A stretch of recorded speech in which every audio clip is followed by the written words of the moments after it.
¿Qué pasó, YouTube? Archman here. And Happy New Year, everybody on the YouTubes. So, thought I would do just my wife actually just went to a friend's birthday party and I was doing some work and I was like, I'm going to not do some work while she's at a birthday party and I'm going to have a delicious vanilla porter and I'm going to go over like just kind of a year in review, which seems kind of like a fun thing to do. I've noticed a few YouTube folks that, I hate to say YouTubers because it's like people like me who like to do these kind of goofy videos, do some year-end reviews, acquisitions, you know, just kind of talk about some of the gear that they like. Right off the top of my head, it's going to be a few knives. It was actually a pretty slow year for knives for me, and got a couple of new instruments this year. Kind of got a little bit more back into music this year. Growing my business, Salida Residential Carpentry, SalidaResidentialCarpentry.com. Just a small town carpenter has been my main focus. So unfortunately, really everything's taken a backseat to that, and but whatever. It's better than some of the alternatives, I guess. But yeah, just kind of wanted to do a video just for shits and grins, show my face, which I haven't done in a long time. Have a beer, which I haven't done, you know, in about 24 hours. And yeah, just talk about some of the gear. No real particular order. I guess I'll just kind of get some of the stuff that somebody who might be looking at my video out of the way. And I'm going to forget a lot of the gear that I bought. Actually, most of the gear that I bought is tools. And fuck, man, like I got into Festool this year. I mean, I really ramped up my cordless stuff. Every single tool that I own, I can do basically every single thing that I need to do with my work in a cordless fashion. So no generator, no gas. So that's a huge step. That's big time. Still growing more and more with that. So the hobbies are going to continue to take a back seat, unfortunately. But yeah, without any kind of further ado, talk about some knives. I only got, I think, if memory serves here, I only bought 4 knives this year, which is pretty crazy for me, and I have not sold any. Usually I will buy 1 knife a month. I know I don't do that many reviews, but I usually purchase, buy, sell, trade, and end up acquiring about 1 knife a month. I still try to keep my personal rotation at around 20 folding knives, 5, 6 fixed blade knives. But yeah, the first one is going to be a knife that, and also some other gear, but that was a replacement because I unfortunately left all of my whitewater gear on my front porch. Never had a problem, never had any single problem. And some motherfucker stole everything, like thousands of dollars of whitewater gear. So I had to replace everything. And part of that replacement was this PFD and my river knife. The river knife that I replaced was a Spyderco Pacific Salt, an H1 with a black blade. And of course I had to replace it with a native. I mean, there's a native salt now. Most people know about this. I'm pretty sure I've done a video on it, at least partially. The native salt is just a fantastic knife. I would call it the overall best value for any of the knives that I bought this year, and maybe just any knife, period. I am a huge fan of the Native platform, and I just can't say enough good things about the Native. I personally could give or take the yellow handle, but it does serve a purpose. So, and also it kind of makes the knife a little bit less threatening. It's like you're definitely not trying to be sneaky, you know, with a bright yellow knife. So there's that. Native 5 lightweight, or no, I guess they call it the Native salt. So I was gonna say lightweight salt, but yeah, there is no heavyweight salt in the Native line. The next one is gonna be, I finally, and I did a video on this too, purchased the linerless G10 Native, which is, if I was only gonna have one of these two, it would be hard for me to say that it wouldn't be the linerless G10 Native, because it is such a diverse knife. I mean, it can fill just about any role. I'm not personally sure about like the toughness, you know, like say if the knife was brittle and basically is it gonna break or is it gonna be tough? That honestly would probably be the one thing between these two. If somebody was like, oh dude, like, you know, LC200N is like way more tough than S30V, then I would choose this one. But either way, best value is gonna go, in my opinion, to this knife, just because it is exceptionally diverse. I snorkeled, it was probably like 7-8 times earlier in the year with this knife, but for some of those days I snorkeled like 5 hours in a day. I've got a lot of snorkeling time under my belt, and I'm pretty good at working the fins. Like I can swim for a long time. A little sip of the vanilla porter, Breckenridge Brewery here in Colorado. So that's 2 knives out of the way there. Third knife I'm going to mention here is going to be a skinny 3-inch XM18 red G10 with the sheep's foot blade. Almost called it a Warncliffe, but sheep's foot blade. This is a really cool knife. This knife actually is currently for sale, only because, and it's funny, every time I've not used it or done anything, it totally lives in my Pelican box inside of its box, and never been disassembled, blah, blah, blah. This knife is for sale only because I would like to replace it with a 3.5-inch XM18 flipper. I have a 3.5-inch XM18 non-flipper, which I really like, but I kind of would like to get a 3.5-inch XM18 flipper and have it modded, so which I just think would be pretty cool. But really cool knife.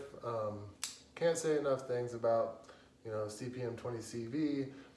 Everything on a Hinderer knife is US made, and that to me is just freaking awesome. I personally prefer like the Gen 4 XM18. I don't give a shit about bearings. As a matter of fact, I would prefer a knife to not have bearings. I'm a less is more kind of guy when it comes to knives, and yeah, that's just kind of how I feel. I don't want bearings. The number one thing for me with this knife is I like the simplicity of it. They kind of take one handle screw out of the equation for it. These skinny XM18s. I actually really like the build of this thing. It's super cool. Personally, I like that they simplify the skinny 3-inch because there is no stainless steel insert on the lock bar. Again, less is more for me. I don't want a bunch of shit on there. I don't want a bunch of parts. I don't want, simple is what I want. But yeah, this is a knife that I purchased this year, and I could take it or leave it. $375 knife. I think I paid like $315 for it on the secondary. Brand spanking new. The one thing I will say about this knife is the flipping action is fantastic. The detent is I guarantee somebody be like, oh, I can't believe the detent's so hard, but I think it's just perfect. So take it or leave it with that. Fourth knife is going to be the knife I just did a little overview on, and that is the Carruthers EDC 2. So this is the EDC 2 from Carruthers knives. This knife I've been using it quite a bit. It did not come to me very sharp. I got it pre-loved secondhand, so part of me wants to sharpen it, but another part of me wants to just fuck around with the working edge, you know. It already has a working edge. That's the most important aspect of any knife to me. I don't give a shit how long it's like razor sharp. I give a shit how long it kind of holds that mediocre edge. Mediocre for us like knife people, it'd be like screaming sharp for somebody else. But that's what's important to me, because I don't sharpen my knives every time I use it. I keep a mental note of what I have done with my knife and what I plan on doing with it, and that's how I sharpen. Oh, I guess since I did the video, I did put this Atwood Mega Landslide on there, which I really like. This is my favorite bead. I've got a bunch of titanium beads. I would like to get, most of my beads are Maverick Workshop, and if you guys don't know about Maverick Workshop, definitely check his beads out. He always has a really good stock. Cool dude, cool Instagram page. Surely I got a couple of his beads this year. I have like 7 of his beads. If I could just figure out where one is, I could show it to you. I don't think I have one handy. But yeah, he makes my Carter beads, G10 beads, all kinds of, again, really cool. Superb machining. MaverickWorkshop.com. But the Carruthers is, dude, this is a cool knife. It's every time I've had this for 1 year or 1 week. But every time I take this knife out and use it, I'm like, it brings a smile on my face, because, dude, the handle, I mean, you probably, if you're watching right now, or if you're watching this video, you probably watched part of that video, and the handle on this thing is just, it feels so good. Even though it's, you know, a little small for my hands, what a fantastic knife. So yeah, again though, I don't really have too much of an impression on this knife just yet. I cannot place it anywhere. It's the only folding, I think it's the only fixed blade knife that I bought this year. So best fixed blade knife of the year, Carruthers EDC 2. Moving on, another piece of gear that I purchased this year that I really like, that's fantastic, that I've always, ever since I purchased the G43, the Glock 43, I've kind of like thought, man, like, you know, I really like the simple, they kind of simplified the 43. And then lo and behold, they announced the Gen 5 Glock 19. And the Gen 5 Glock 19 is, man, I think it's the only firearm I purchased this year. I bought a Kimber rifle around the end of the year last year. It could have been a 2019 purchase. I bet it was actually. And that thing's fantastic. But for those of you guys, nobody's ever gonna watch this video to hear about a Glock, but I'm a Glock guy. I've had Kimbers, I've had Car pistols, KHR, I've had Taurus, I've shot the shit out of Smith & Wessons. I'm sure I've had others as well, and I'm 100% am a Glock guy. I don't know, again, it's unloaded. I don't know, I'm not a gun expert, and I don't know why. Like people like really poo-poo the Glock triggers, but dude, you know, I don't know why, but I can shoot, I have 2 Glock 19s. I can shoot my Glock 19s better than I ever shot. I had a Kimber Pro Carry 2 in 9mm. and I couldn't shoot it as well as I shoot the Glock. I mean, it feels right to me. I don't know why. I guess I had my Gen 4 Glock 19 for years and years. I mean, geez, I probably had it 10 years or more. As long as the Gen 4s have been out, probably is how long I've had that. And I shoot great. I don't know. But the only pistol that I did consider and even would have considered to purchase this year, well, you know what? G43X. If I didn't already have the G43, which I like it just fine, but that longer handle is sweet. I'm in a rural area in Colorado, and we have some really, really nice gun shops. And man, that G43X, it feels so good. As a matter of fact, I kind of was like, maybe I'll give my G43 to my daughter and get the G43X for myself. But yeah, pistol of the year for me, only pistol this year, is the Gen 5 Glock 19. I bought this Black Arch holsters. It's kind of like a modular holster. It can be left-handed or right-handed, inside the waistband, outside the waistband, and left-handed or right-handed. And that's really nice. I got it because it was kind of a good deal. It came with this like deal that pushes the handle back up against your body. Yeah, another piece of gear. I don't really have too much to say about that, but it's a nice one. What should I talk about next? We'll talk about, well, you know what? We'll keep with EDC stuff real quick. Oh, you know what? My favorite, I'm glad I looked over and saw this in my little work area over here. My favorite EDC pin that I've ever had. This is the Tie Scribe. Really, really sweet pin. You know what? I should do a video on the Tie Scribe. There's several videos on this on this pin, the Tie Scribe.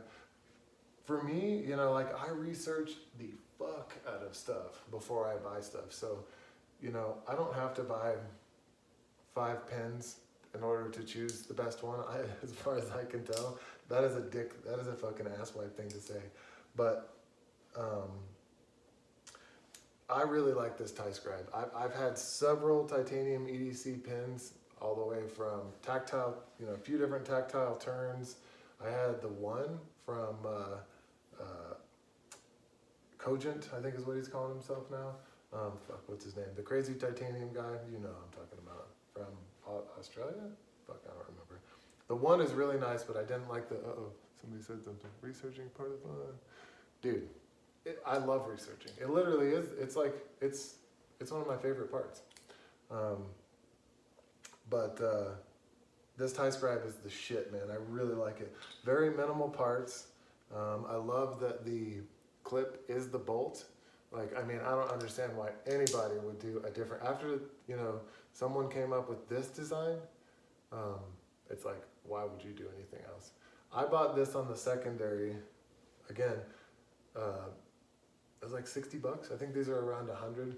The coolest pin, in my opinion, honestly, is the, I think it's a Sinkovic, it's a Shirogorov pin. It's kind of a shorter one.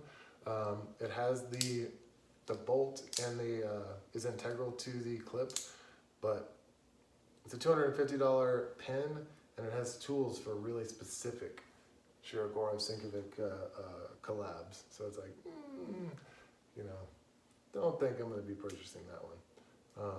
Again, like Shirogorovs, I don't know about the Sinkovic ones, but the Shirogorovs, like, you can use a penny, you can use a, you know, you could use the screwdriver, but you want to use like a soft penny, a soft dime, something like that, and it works just perfect. So I don't know why you would buy a $250 pin, other than that it is fucking badass. I mean, it has that kind of triangular tip on it. Looks pretty sweet. But yeah, Tie Scribe, definitely the pin of 2019, and it's just a fantastic pin.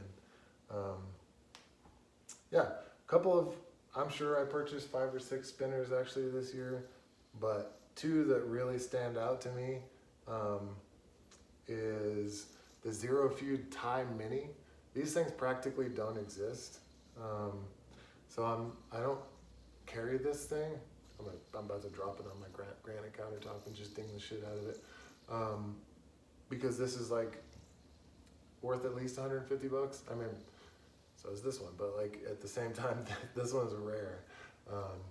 The first spinner I ever was interested in was the Zero Feud Time Mini. And again, if you're watching this and you actually are into spinners, like you'll know, like you can't find them, you know. And if you do find them, it's from a questionable, you know, source, or like it gets snatched up immediately. And then another one is a Cocoon. This is a regular, just two-sided, or they call bi-cocoon from Pose Blades. This is a factory second, actually. You kind of have to pry for these. They don't really offer them for sale. I don't know why it's a factory second. It seems perfect, it feels perfect.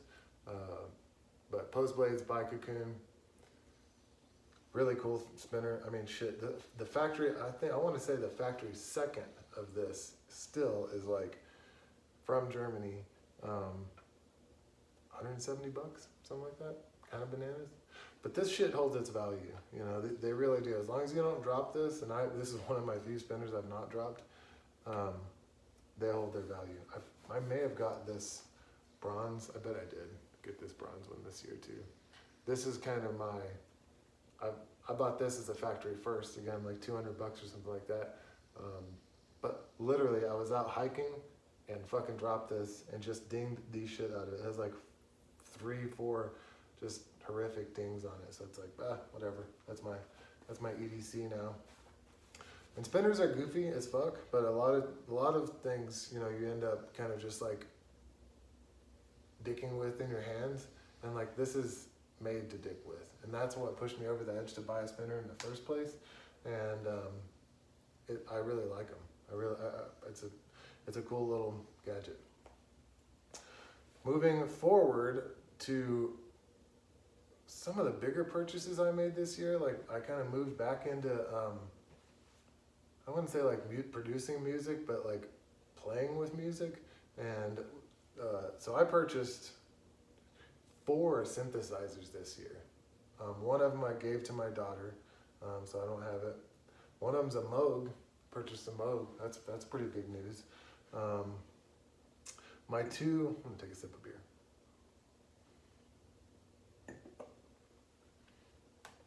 2 of my babies that I purchased this year are 2 Teenage Engineering synthesizers.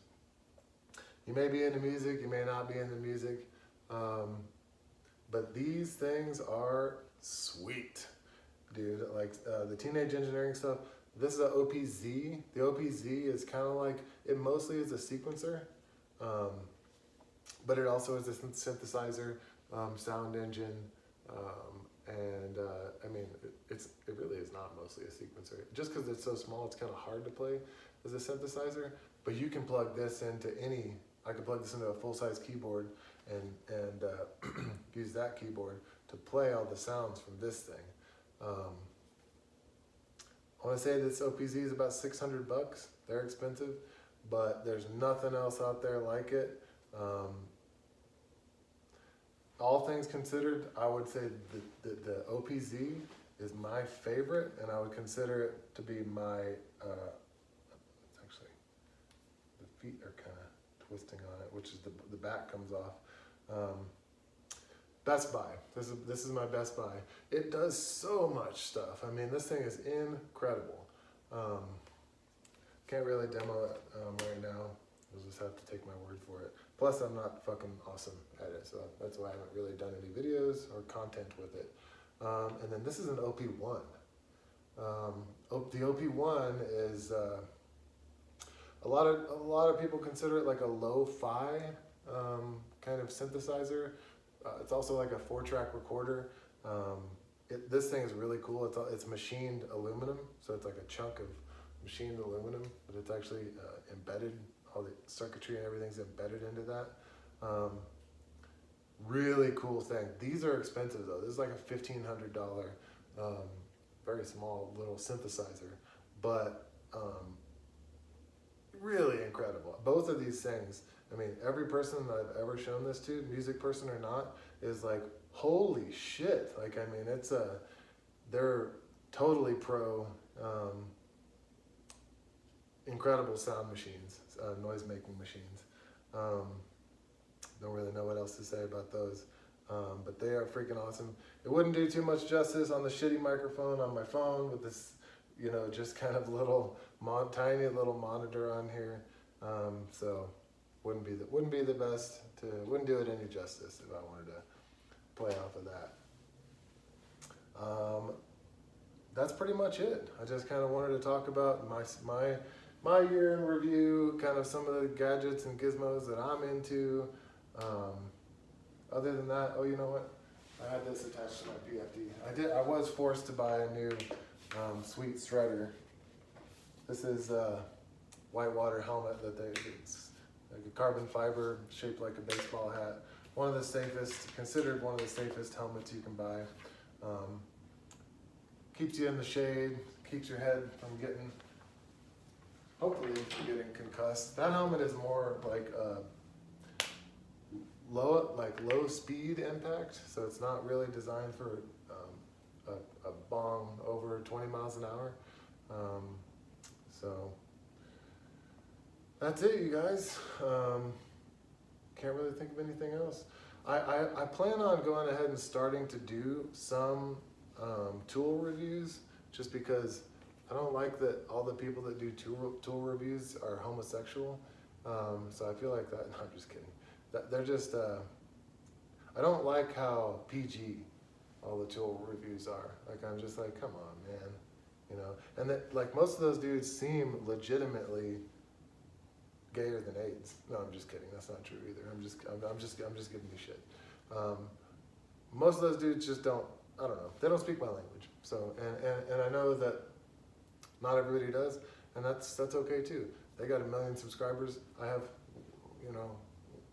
1,700 or something like that, and then only 100 people will watch this in the next few years. So,